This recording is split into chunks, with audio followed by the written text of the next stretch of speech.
This channel does not promote any violent, harmful, or illegal activities. All content provided by this channel is meant for an educational purpose only. BJP নেতা অর্জুন সিং এর নামে গ্রেফতারি পরোয়ানা জারি। এই মুহূর্তের খবর, বড় খবর, গ্রেফতারি পরোয়ানা জারি করলো ব্যারাকপুর আদালত, এমনটাই খবর পাওয়া যাচ্ছে। আমাদের প্রতিনিধি আমাদের সঙ্গে রয়েছেন অনন্ত, আমাদের সঙ্গে রয়েছেন অনন্ত থেকে বিষয়টা জানি। অনন্ত, দেখো ২৬ তারিখে যে খুন হয়েছিল, গুলি চলেছিল মেঘনা মোড় এলাকায়, যে গুলি চলেছিল, যে গুলিবিদ্ধ হয়েছিল তৃণমূল কর্মী, সেই অভিযোগের ভিত্তিতে অর্জুন সিং এর বিরুদ্ধে থানায় অভিযোগ দায়ের করেছিল জগদল থানার পুলিশ এবং শুভমোটো করেছিল। সেই জগদল থানার পুলিশই তারা ব্যারাকপুর আদালতে তারা প্রেয়ার করে এবং ব্যারাকপুর আদালতে আজ কেসটি উঠলে, মামলাটি উঠলে ব্যারাকপুর আদালত প্রাক্তন সাংসদ অর্জুন সিংকে গ্রেপ্তারের তারা নির্দেশ দেয়। যদিও কর্মসূত্রে আমরা বারবার যোগাযোগ করার চেষ্টা করেছি প্রাক্তন সাংসদের সাথে, কিন্তু তার মোবাইল টাওয়ারে তাকে পাওয়া যাচ্ছে না। পরিবার সূত্রে যেটা জানতে পারছি, কর্মসূত্রে তিনি ভিন রাজ্যে আছেন, কিন্তু কোথায় আছেন, কি আছেন সেটা এখনো পরিষ্কার নয়। তবে এই ঘটনায় কিন্তু আজকেও কিন্তু হাইকোর্টে মামলা ওঠার কথা ছিল, যেহেতু রাজ্যে কোর্ট বন্ধ আছে সেই জন্য মামলা ওঠেনি। পাল্টা মামলা করেছিলেন প্রাক্তন সাংসদ অর্জুন সিং। দেখো, তার আগেই এরকম অ্যারেস্ট ওয়ারেন্ট বেরিয়ে যাওয়ায় কিন্তু যথেষ্টই কিন্তু রাজনৈতিক তাৎপর্য রয়েছে, যেহেতু প্রাক্তন সাংসদ অর্জুন সিং এবং রাম নবমীর আগে এরকম একটা অ্যারেস্টের এরকম। তুমি আমাদের সঙ্গে থাকো অর্জুন সিং, এই মুহূর্তে আমরা যোগাযোগ করে নিচ্ছি অর্জুন বাবুর সঙ্গে। অর্জুন বাবু, আপনার নামে গ্রেফতারি পরোয়ানা জারি, ব্যারাকপুর আদালত আপনার নামে গ্রেফতারি পরোয়ানা জারি করেছে ২৬ মার্চ গুলি চালানোর ঘটনায়। দেখুন, এটা তো লোয়ার কোর্টের যে অবস্থা আছে, আমি আগেও বলেছি এখানে লোয়ার কোর্ট, পিপি কোর্ট, পুলিশ কোর্ট আছে। লোয়ার কোর্টে যেখানে নিজে পুলিশ বলছে যে দুজন অন্য তৃণমূলের লোক গুলি চালিয়েছে, তার সিসিটিভি ফুটেজ বেরিয়েছে, সেখানে আমি পুলিশ কাছে 335/3 নোটিশে কমপ্লাই করেছি, তারপরেও আমার নামে গ্রেফতারি ওয়ারেন্ট কি করে বের করলো। আমি হাইকোর্টে আজকে সকালে বেলায় আমরা হাইকোর্টে ফাইল করেছিলাম, কিন্তু কোর্ট স্ট্রাইকের জন্য আমাদের মামলা শোনা হয়নি। কালকে মামলা শোনা হবে, দেখা যায়। মহামান্য আদালতের উপর আমাদের বিশ্বাস আছে যে আমরা ন্যায় পাবো। কালকে দেখা যায় কি হচ্ছে। বেশ, অনেক ধন্যবাদ আপনাকে। আমাদের সঙ্গে আমরা কথা বলছিলাম অর্জুন সিং এর সঙ্গে, এবং তিনি যেটা আমাদেরকে জানালেন যে ইতিমধ্যেই তিনি হাইকোর্টের দ্বারস্থ হয়েছেন। এই মুহূর্তে অর্জুন সিং টিভি9 বাংলাকে জানালেন জগদ্দল থানার অভিযোগের ভিত্তিতে তার নামে গ্রেপ্তারি পরোয়ানা জারি, কিন্তু তিনি হাইকোর্টের দ্বারস্থ হয়েছেন, এমনটা তিনি জানালেন।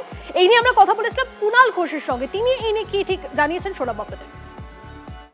তৃণমূল আসছে কোথা থেকে? এটা তো আইনের বিষয়, আদালতের বিষয়। ফলে আদালত যদি কোনো সিদ্ধান্ত জানিয়ে থাকেন তো সেটা সম্পূর্ণভাবে আদালতের বিষয়। এখানে তৃণমূলকে দোষারোপ করার তো কোনো জায়গা নেই। বারবার আমরা বলে আসছি যে অর্জুন সিং বা তার নেতৃত্বে ওই জায়গাটাকে অশান্ত করার চেষ্টা চলছে। পুলিশ প্রশাসন চাইছে শান্তি শৃঙ্খলা থাকুক, কিন্তু এই অর্ডারটার পরিপ্রেক্ষিতে কোনো মন্তব্য করব না, কারণ এটা একটা আইনের প্রসেস। ফলে এই আইনের প্রসেস এবং সেটা কোর্ট থেকে জেনারেটেড হচ্ছে, ফলে এখানে কোনো পলিটিক্যাল মন্তব্য করবই না।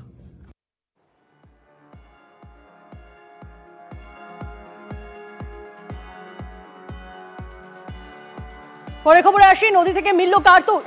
উত্তর দিনাজপুরের ইসলামপুরের খবরগা এলাকায় দরঞ্চা নদীতে এখন গুলি খুঁজতে ব্যস্ত স্থানীয়রা। দেখুন ছবিটা দেখুন, 50টিরও বেশি কার্তুজ উদ্ধার। গতকাল বিকেলে এলাকার বাচ্চারা নদীতে গুলি খুঁজে পায়, তারপরই স্থানীয়রা নদীতে নেমে খোঁজাখুঁজি করেন, আর তারপরে যে ছবি আপনাদের সামনে আসছে দেখুন, আরও কিছু গুলি খুঁজে পাওয়া যেতে পারে। আজ ফের সকাল থেকে এলাকাবাসীরা নেমে পড়েন নদীতে এবং এলাকায় এই ঘিরেই ব্যাপক চাঞ্চল্য। দেখে অত্যাঙ্কিত, এখানে গুলি পাওয়া যাচ্ছে, ছেলে পেলে বাইরে চান করছে, ক্রিকেট খেলতে আসছে। কালকে সন্ধ্যাবেলা থেকে খুঁজতেছি আমরা স্যার, সবাই পাবলো এক এক করে গুলি। দেখো কতগুলো গুলি পেয়েছেন স্যার, জানি না কতগুলো বাচ্চা হয়েছে, জড়ো করছে রতন কর্মকার। কতটা হবে? 30-40 জন, মোটামুটি 30-40টা হবে গুলি। গুলিগুলো সবারই কাছে আছে, ছোট ছোট বাচ্চাগুলোর কাছে অনেকগুলো পাইলো। সকালবেলা বললাম যে গুলিগুলো এক কাছে বলো, আমার কাছে 15টা জমা হইলো এখন, আর অনেকগুলো আছে পাড়ার মধ্যে। ওই পাড়ার মধ্যেও আছে, এই পাড়ার মধ্যে গুলিগুলা মানে পেয়েছে, ওরা নিয়ে গেছে। ঠিক মতো বোঝা যাচ্ছে না গুলিগুলা যে কাদের গুলি হয়। আপনারা কি পুলিশকে খবর দিয়েছেন? হ্যাঁ, পুলিশকে খবর দেওয়া হয়েছে।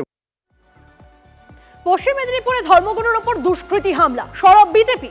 দাসপুরে হিরণময় মহারাজের উপর প্রাণঘাতী হামলা, গলায় দড়ি দিয়ে চেপে ধরে ধারালো অস্ত্রের আঘাত দুই দুষ্কৃতীর। ধর্মগুরু হিরণময় মহারাজের জটা কেটে দেওয়ার অভিযোগ। হিরণময় মহারাজ ঘাটাল হাসপাতালে চিকিৎসাধীন। হামলার নিন্দা করে সোশ্যাল মিডিয়ায় প্রশাসনকে আক্রমণ শুভেন্দু অধিকারী। শুভেন্দু লিখেছেন, ওপারে প্রভু চিন্ময়, এপারে প্রভু হিরণময়। বাংলাদেশের ঢঙেই বাংলায় সন্ন্যাসীদের ওপর হামলা হচ্ছে, অভিযোগ শুভেন্দুর। হিরণময় মহারাজের নিরাপত্তার দাবি বিরোধী দলনেতার। ঘটনার নিন্দা করে পোস্ট অমিত মালব্যর। 3 জন মুখ ঢাকা, তারপর ওই গলায় দড়ি দিয়ে 2 সাইড থেকে টানতে শুরু করলো। আমিও হাত দিয়ে চেষ্টা করেছি অনেকটা। তারপর হাতে ওই যে অস্ত্রটা ছিল এখানে লেগেছে, ওই কাপড়ের ওপর দিয়ে গেছে, কিছুটা কেটেছে, গলায় একটু ক্ষত বেশি হয়েছে ওই দড়িটার। মাথায় জটা ছিল বাঁধা, তো আমার শুধু ধাক্কার মতন লাগলো, কিন্তু দেখলাম জটাগুলো কাটার মতন হয়ে খুলে পড়লাম। এদিকে গোবিন্দ চলে এসছে। গোবিন্দ যখন আসছে তখন ওই আরও কয়েকটা বাইক নিয়ে যাচ্ছিল। তখন ওদের দেখে ওরা দৌড়ে খুব তাড়াতাড়ি ওরা পালিয়ে গেল। এমনি তো ফেসবুকে বা বিভিন্ন জায়গায় মানে ফোন কলের মাধ্যমে এমনি শাসায়, হুমকি দেয়, প্রাণে মারার হুমকি দেয়, নানান রকমভাবে সমস্যায় ফেলে। কারণটা কি? আমি সনাতন ধর্মের কথা বলবার চেষ্টা করি। স্বাধীন ভারতবর্ষের স্বাধীন রাজ্যের স্বাধীন একটি বাসিন্দা, তিনি একজন কথাকার। জানি না এর পেছনে অন্য কোনো কারণ আছে কিনা, তবে একটি কথাকার কথা সেরে নামছে, তাকে দুষ্কৃতী, আমরা দুষ্কৃতী বলছি, কিন্তু দুষ্কৃতী কোথায়? এ তো চিহ্নিত করে করে মানুষকে মারা হচ্ছে। ঠিক একটি দল, একটি গোষ্ঠী, তারা হিন্দু জাতির উপর আঘাত আনছে। কেন আনছে? কেন আনবে? আমরা তো কারোর আঘাত আনছি না, আমরা তো কারোর ক্ষতি করছি না। আমরা বলে বেড়াচ্ছি সর্বেষাং মঙ্গলাং ভুয়াৎ, সকলের মঙ্গল হোক, কল্যাণ হোক। এই জায়গায় দাঁড়িয়ে আজকে ভাবতে হবে, হিন্দু জাতিকে জাগতে হবে। এর নির্দিষ্ট যথাযথ বিচার আমরা চাই। তার জন্য যা করতে হয় সরকার করুক এবং আমরাও তাদের সহযোগিতা করব। ওনাকে তো প্রথমে মেরে দেওয়ার চেষ্টাই ছিল, কিন্তু আমাদের সাধু সন্তরা খুবই স্ট্রং, ওনারা খুবই সক্ষম। ওনারা নিজের প্রাণের নিজে বাঁচাতে পেরেছেন। 2 জন জিহাদি মিলে ওনার গলা চেপে দিয়েছিল সুতো দিয়ে, আর ধারাস্ত্র দিয়ে ওনাকে মারার চেষ্টা করেছিল। মারছে কেন? এরকম ধরনের অত্যাচার কেন করছে? দেখুন, মারবে তো, কেন কি ওনারা ধর্মের প্রচারের জন্য, হিন্দুদের সুরক্ষার জন্য সব জায়গায় নিজের কথাগুলো রাখছেন।